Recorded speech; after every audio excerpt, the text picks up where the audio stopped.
mendapatkan larangan dari kepolisian untuk menyelenggarakan pesta air speedboat.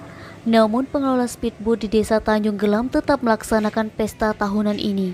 Seperti yang tampak pada hari ini Rabu 4 Mei, masyarakat Desa Tanjung Gelam dan sekitarnya begitu antusias naik speedboat yang disediakan pemiliknya.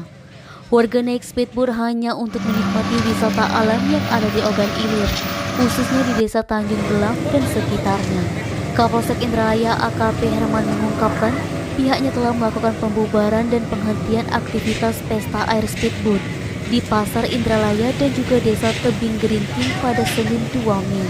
Namun ternyata imbauan itu tak dihiraukan warga sama sekali. Pesta air speedboat ini merupakan tradisi yang telah berlangsung lama dan diadakan setiap hari raya Idul Fitri dan Idul Adha. Dalam setiap pelaksanaannya tidak dilengkapi dengan alat pengaman untuk penumpang.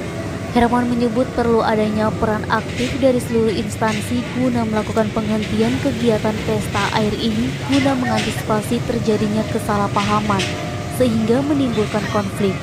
Kemudian perlunya koordinasi dengan BPBD untuk menyiagakan personil atau regu penyelamatan beserta perahu speedboat guna antisipasi terjadinya hal yang tidak diinginkan. Etik Sumeko TV melaporkan.